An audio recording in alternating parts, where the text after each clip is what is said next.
antigua Grecia. Bueno, personalidad y temperamento de la tradición griega. Y vamos a remontarnos al siglo 450, 500 a.C., cuando Empedocles postula la teoría de las 4 raíces que Aristóteles llamó fuego, aire, tierra y agua. Los elementos se combinaban de manera distinta en los distintos entes del mundo. El ser humano era visto como uno de estos entes, como un cosmos en miniatura, formando parte de un macrocosmos. Las diferencias entre los elementos explicaban las diferencias individuales entre las personas que pertenecían a la misma cultura, que habían sido educadas y alimentadas de la misma manera. Los 4 elementos debían estar en armonía para garantizar la salud. La preponderancia de alguno de estos elementos iba a dar lugar a la enfermedad. Desde el punto de vista de la medicina y en la misma época, Hipócrates amplía la teoría tomando la doctrina de los 4 elementos y asimilándolos a los 4 humores que recorren el cuerpo humano. La sangre procedente del corazón, la bilis amarilla procedente del hígado, la bilis negra procedente del vaso y del estómago y la flema del cerebro. Creía que las personas tenían diferentes proporciones de humores y que un humor era más o menos dominante en cada una de ellas. La teoría de los humores y temperamentos va a relacionar por primera vez a la personalidad con el organismo. La preponderancia de un humor dará lugar a la particularidad de un temperamento. Tempranamente entonces quedan establecidas las bases biológicas de la personalidad. 100 años antes de Cristo, el filósofo, estadista y orador romano Cicerón va a definir la personalidad según 4 características. La forma en que una persona aparece frente a los demás, el papel que esa persona desempeña en la vida, el conjunto de cualidades que tiene esa persona y la condición que se le asigna en tanto posición social. Es decir, que ya en este momento empieza a verse a la personalidad en relación con las relaciones con otras personas. Yendo ya a nuestra era, a la era cristiana, el médico Claudio Galén de Pérgamo, también conocido como Galeno, va a decir que cada tipo humoral concreto se caracteriza por el predominio de un rasgo temperamental determinado y va a establecer 4 personalidades básicas. La personalidad sanguínea, la de sangre cálida y húmeda, da lugar a un temperamento alegre, optimista, sociable y animado. La personalidad colérica, la bilis amarilla, cálida y seca, da lugar a un temperamento irascible, amargo, impulsivo, irritable. La personalidad melancólica, la bilis negra, fría y seca, da lugar a un temperamento depresivo, pesimista, triste y reservado. Y la personalidad flemática, la flema fría y húmeda, da lugar a un temperamento apagado, impasible, apático y controlado. Estos serían los orígenes prehistóricos de lo que llamaríamos los trastornos de personalidad. El temperamento y la base biológica de la personalidad, las diferencias individuales son los fundamentos ya de las teorías de la personalidad. Y yendo a la modernidad, a nuestra época, en el 1900 tenemos que situar la obra de Freud. Es la teoría psicodinámica de la personalidad. Freud va a postular el desarrollo de 3 estructuras durante el crecimiento del niño. La primera es el ello, que está presente desde el nacimiento, es totalmente inconsciente. El ello busca satisfacer los deseos para evitar el dolor. La segunda estructura es el yo, está entre lo consciente y lo preconsciente, actúa bajo el principio de realidad. Por medio del razonamiento, el yo busca demorar la satisfacción del deseo cuando ésta es peligrosa. Y en la tercera estructura es el superyo, o el componente moral que tiene la función de vigilar al yo para conducirlo a acciones socialmente aceptables. Para Freud, la personalidad se desarrolla en la medida en que una persona logra satisfacer sus deseos sexuales durante el curso de su vida. Esta personalidad va a estar determinada por la manera en que aborda cada una de estas etapas psicosexuales y va a marcar 5 etapas. La primera etapa, la etapa oral, va desde el nacimiento hasta los 18 meses. Los niños que obtienen una buena gratificación durante esta etapa tienden a ser adultos optimistas, crédulos y confiables, mientras que los que no lo son tienden a ser pesimistas, sarcásticos, discutidores y hostiles. En la segunda etapa, la etapa anal, que se desarrolla desde los 18 meses a los 3 años, el placer del niño está orientado hacia el ano y la expulsión y retención de las heces fecales. Se cree que los hijos de padres estrictos en el entrenamiento de este control tienden a ser después adultos autodestructivos, obstinados, mezquinos y excesivamente ordenados durante la vida adulta. La tercera etapa es la etapa fálica, entre los 3 y los 6 años. Los niños, dice Freud, empiezan a descubrir sus genitales, entonces se apegan mucho más al progenitor del sexo contrario y rivalizan con el progenitor del mismo sexo. Las personas que no reciben una buena gratificación durante esta etapa tienden a mostrarse como egoístas, vanidosos, con baja autoestima, tímidos o con sentimientos de minusvalía durante la edad adulta. La etapa de latencia, la etapa que sigue, que entre los 6 y los 12 años, el interés del niño por el sexo disminuye y los niños juegan con otros niños ya sin mayores problemas. Esta etapa corresponde a la escolarización. Y por último, en la etapa genital, que Freud la marca desde los 13 años en adelante, se vuelven a despertar los instintos sexuales, ya en una etapa en donde pueden ser satisfechos. Las personas que logran abordar satisfactoriamente esta etapa desarrollan un buen sentido de responsabilidad y de preocupación por los demás. También en la misma época contemporánea, alrededor del siglo XX, en mediados del siglo XX, aparecen las teorías fenomenológicas de la personalidad de la mano de Carl Rogers y Abraham Maslow. A diferencia del psicoanálisis, la conducta del individuo debe ser comprendida como el resultado ya no de conflictos inconscientes o ocultos, sino como orientada con una motivación positiva. En tanto la vida va evolucionando, el sujeto va logrando niveles superiores de funcionamiento.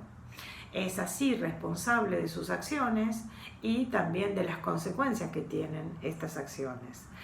El ser humano está expuesto continuamente, para Roger, al flujo de situaciones que lo obligan a adaptarse para poder sobrevivir.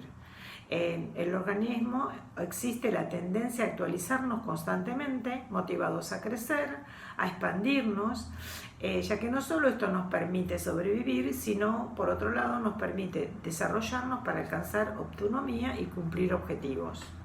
La personalidad se desarrolla al servicio de metas positivas, acciones que están dirigidas a alcanzar esos logros que tienen un componente beneficioso para el sujeto. Lo que dice Roger es que desde que nace la persona tiene capacidades a las que llama tendencias de realización, potenciales que tiene que seguir cultivando a través de la adquisición de nuevas destrezas. Cuando la persona descuida este potencial innato, hay una tendencia a que se vuelva rígido, defensivo, coartado y a menudo que se sienta amenazado y ansioso. Es decir, que cuando descuida este potencial innato, aparece la patología. Los dos teóricos más importantes para la comprensión de la personalidad de esta época son, en Estados Unidos, ¿no? Son Carl Rogers y Gordon Allport. Allport en 1940 resaltó la importancia de los factores individuales en la determinación de la personalidad. Señaló que debía existir una continuidad motivacional en la vida de las personas. Creía que los motivos que una persona tenía para actuar son autónomos y determinan su nivel de madurez, señalando de esta manera la importancia del yo, concepto muy importante para Allport en la personalidad. En su libro, Personalidad, una interpretación psicológica, va a hablar de las formas congruentes y duraderas del hombre con las que el hombre reacciona al ambiente. Lo que va a decir es que la personalidad se forma en función del desarrollo del individuo a partir de la interacción con las características ambientales y sociales que van a explicar, modular y mantener sus comportamientos. Y va a desarrollar dos conceptos que son centrales en su obra, el concepto de temperamento y el de carácter. El temperamento, dice Allport, es un fenómeno emocional que está asociado a factores genéticos y hereditarios que determinan la forma de reaccionar a la estimulación del ambiente y pueden fluctuar de acuerdo a las exigencias con el medio. Las necesidades ambientales hicieron que el hombre desarrollara instintos básicos, que son la huida, la defensa y la reproducción. Es decir, que el temperamento sería lo más innato, sería lo más biológico, lo que es heredado, y a diferencia con el carácter, que es una combinación de sentimientos y valores que un individuo va adquiriendo a lo largo de su desarrollo a través de la interacción con el medio. El carácter controla, modifica, corrige y autorregula la actividad de las personas, a fin de poder dar respuestas satisfactorias a las exigencias del medio. El carácter es distinto en cada individuo de acuerdo a la forma que va a tener de interpretar la realidad. Para Allport, los rasgos de personalidad tienen una existencia real, no son meros constructos teóricos o etiquetas propuestas para explicar la conducta. Los rasgos determinan el comportamiento, no surgen solo en respuesta a estímulos ambientales, nos motivan a buscar los estímulos apropiados para interactuar con el ambiente y de esta manera determinan la conducta. Pueden demostrarse empíricamente. Al observar la conducta en el tiempo, podemos inferir la existencia en la coherencia en que las respuestas de una persona a estímulos iguales o similares. Están interrelacionados, pueden superponerse aun cuando presenten características diferentes. Varían con la situación. Una persona puede mostrar rasgos antagónicos en situaciones diferentes. Se interesa Allport en particular por cada individuo más que por encontrar un tipo medio de individuos o de personalidad. Siguiendo con la línea histórica, vamos a hablar de la teoría de los rasgos de Raymond Castell. Los rasgos son características particulares de cada individuo, como el temperamento, la adaptación, la habilidad, los valores que le otorgan a ese individuo características particulares. Agrupó los rasgos en 4 formas: rasgos comunes o únicos, es decir, comunes los que se comparten con otras personas y únicos los que distinguen a ese sujeto. Superficiales, los rasgos que son visibles a simple vista, y fuertes, los que solo pueden ser descubiertos a través del análisis factorial. Constitucionales, los que vienen, digamos, de manera innata o son heredados, y los moldeados por el ambiente. También va a determinar a los rasgos dinámicos que motivan a la persona hacia la meta, la habilidad o la capacidad para alcanzar esa meta, el temperamento, los aspectos emocionales que llevan a la actividad dirigida hacia la meta. En su libro Dimensiones de la Personalidad, Hans Eysenck se va a enmarcar en los modelos psicológicos de la personalidad y pretende un estudio de las bases biológicas de la conducta. Las características psicológicas, dice Eysenck, tienen un sustrato biológico. Describe a la personalidad como una jerarquía de respuestas específicas y respuestas habituales que no solo describen la conducta, sino que permiten comprender los factores causales y orgánicos de la misma. Realizó una revisión acerca de las teorías del temperamento con la que logró dar explicación a los factores y dimensiones de la personalidad. Esta investigación dio lugar a un modelo factorial de 3 factores que fue el mayor aporte a la psicología de la personalidad y es conocido como PEN por sus iniciales, las iniciales de psicoticismo, extraversión y neuroticismo. Neuroticismo y su contrario, estabilidad emocional, extraversión y su contrario, introversión, y psicoticismo. Para Eysenck, en su libro Dimensiones de la Personalidad, el neuroticismo y su contrario, estabilidad emocional, es la capacidad de adaptación de un individuo al ambiente y la estabilidad de la conducta a través del tiempo. Algunas personas, dice, son más estables emocionalmente de una manera integral, mientras que otras suelen ser más impredecibles desde el punto de vista emocional. Existen 2 extremos de esta dimensión en los que una persona puede encajar o no. Las personas son emocionalmente más inestables, intensas y exaltables con facilidad, o son malhumoradas, ansiosas o intranquilas, o son más estables a nivel emocional, calmadas, confiables y despreocupadas. Extraversión e introversión. La dimensión de extraversión e introversión determina que una persona sea sociable y participativa al relacionarse con otros. Es una dimensión continua que varía entre individuos. Algunos tienden a ser más amistosos, impulsivos y extrovertidos, y otros se inclinan por ser más reservados, callados y tímidos. Es decir, que el neuroticismo, la estabilidad emocional, la plantea como una variable más dicotómica y la extraversión o la introversión con una variable más continua. La dimensión denominada psicoticismo se caracteriza por la pérdida o ausencia del principio de realidad, connotado por la incapacidad para distinguir entre acontecimientos reales e imaginarios. El sujeto va a ser agresivo, impersonal, frío, antisocial, inconmovible, impulsivo y egocéntrico. Y en las filminas van a encontrar un esquema de las dimensiones de la personalidad de Eysenck, y lo que van a encontrar es un círculo en el que están divididos de un lado las personas inestables en contraposición con las estables, o sea, dos rectas que se entrecruzan y determinan cuatro semicírculos en los que aparece las personalidades inestables, estables, las introvertidas y las extrovertidas.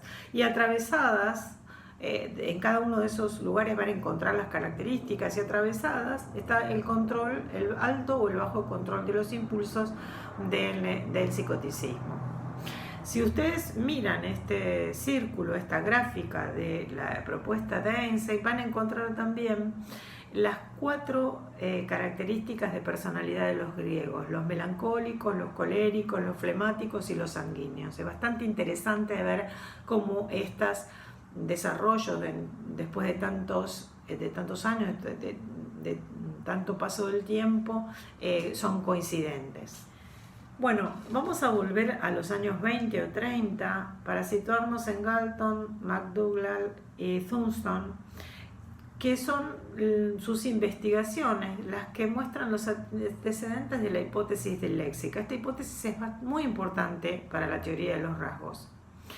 Ellos aislaron una estructura factorial de 5 factores que surgieron o resurgieron de los trabajos de Alport y Odelberg en 1936. Ellos incluyeron todos los términos que aparecían en el diccionario del idioma inglés y que podían utilizarse para diferenciar el comportamiento de un ser humano con el de otro. Esta lista llegó a tener 18.000 términos. Los trabajos posteriores se pudo reducir a 4.500 términos. A partir de esta lista, Castell logra aislar una serie de categorías que luego de más de 2 décadas de investigación se convierten en los 16 rasgos conocidos como los 16 factores de la personalidad. En los años 60 existió una fuerte línea de investigación en esta dirección que mostró que el análisis factorial arrojaba 5 factores para la personalidad. Les voy a contar un poco qué es la hipótesis léxica. La hipótesis léxica lo que afirma es que las diferencias individuales más importantes y de mayor relevancia social tienen que estar o deben estar codificadas en el lenguaje. El lenguaje es una fuente confiable de datos referidos a las características que pueden definir o construir la personalidad humana. Cuanto más importante resulte un rasgo, más lenguas van a tener un término para nombrarlo y más personas lo van a usar y lo van a reconocer. La perspectiva léxica provee un fuerte motivo para la selección de variables de personalidad para la investigación. La descripción funciona a través de adjetivos descriptivos, es decir, que esas palabras fueron compiladas de los diccionarios a partir de adjetivos que describían personas. Las dimensiones son invariantes y universales y se pueden replicar a través de muestras con distintas poblaciones, con variaciones de procedimientos y a través de distintos idiomas. La tradición factorial arriba factores de personalidad mediante el análisis de datos tomados del lenguaje, como les decía, a partir de frases descriptivas que están contenidas en los cuestionarios de personalidad. Y ya llegando más hacia nuestros días, en los años 80, Lewis Goldberg, de la Universidad de Oregon, que está estrechamente asociado a la hipótesis léxica, examinó la estructura multidimensional de adjetivos descriptivos extraído de trabajos léxicos anteriores. Él va a afirmar que cualquier característica de la personalidad culturalmente importante estará representada en el idioma de esa cultura. Cualquier modelo para estructurar las diferencias individuales tendrá que basarse en las 5 grandes dimensiones. Estos hallazgos de investigación serían corroborados luego por diversos estudios factoriales realizados a partir de diferentes inventarios de personalidad. Es decir, que 3.000 elementos breves resumen el contenido de muchos inventarios de personalidad, desarrollados al menos con 250 escalas, cuyos ítems se han traducido a más de 35 idiomas. Con McCrane y Paul Costa en 1990, el modelo se unifica bajo el paradigma dominante que seguramente es conocido por ustedes como los 5 grandes factores de la personalidad. Y ahora vamos a adentrarnos en lo que tiene que ver con las teorías cognitivas de la personalidad. Y vamos a hablar de Albert Bandura, profesor de la Universidad de Stanford. La personalidad es la interacción, dice Bandura, entre cognición, aprendizaje y ambiente. Las expectativas internas de los individuos juegan un papel importante en el ambiente y influyen en la manera de comportarse y a su vez van a modificar estas expectativas. De acuerdo con el cumplimiento o no de expectativas, las personas cuando alcanzan grandes niveles de desarrollo van a poder desarrollar lo que él llamó el concepto de autoeficacia, es decir, la idea de percibirse efectivos en lograr estos objetivos.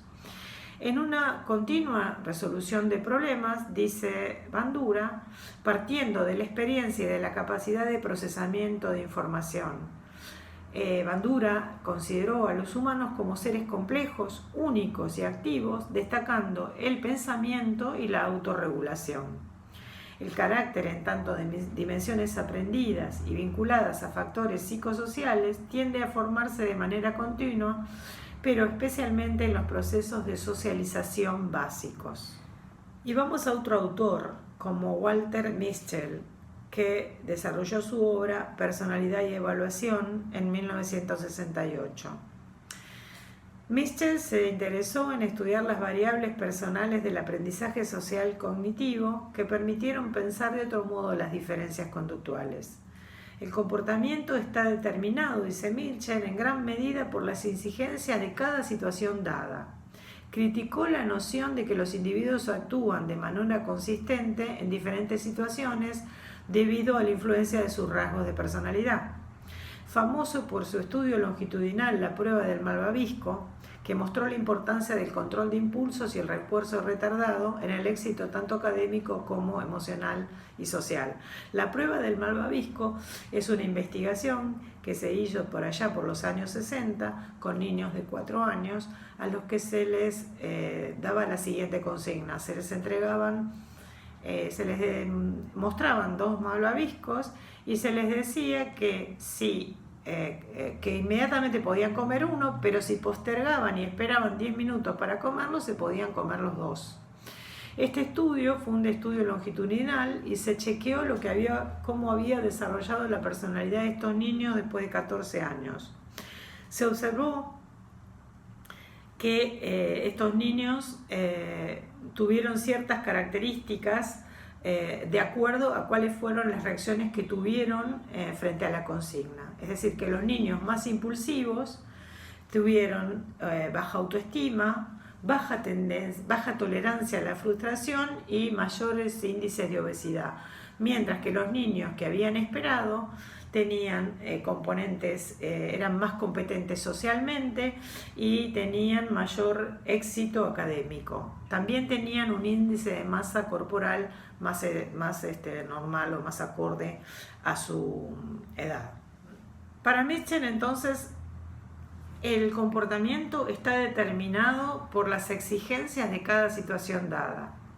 Observó que un individuo era altamente dependiente de las señales situacionales, depende del contexto. Es necesario identificar las aptitudes de un individuo para entender la construcción de diversas conductas bajo distintas condiciones.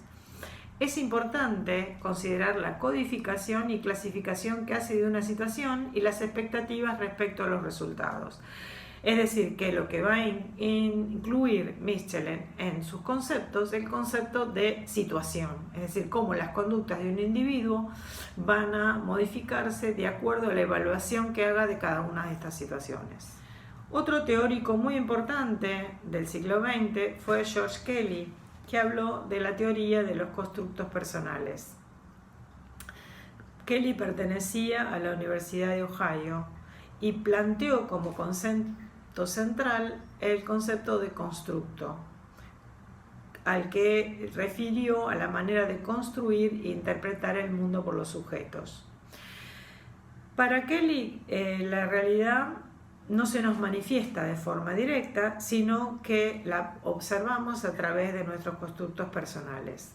Una misma situación puede ser vivida de formas distintas, idiosincráticas y distintas para cada persona. Los constructos dan cuenta de que en el individuo existen características que los diferencian de otros individuos.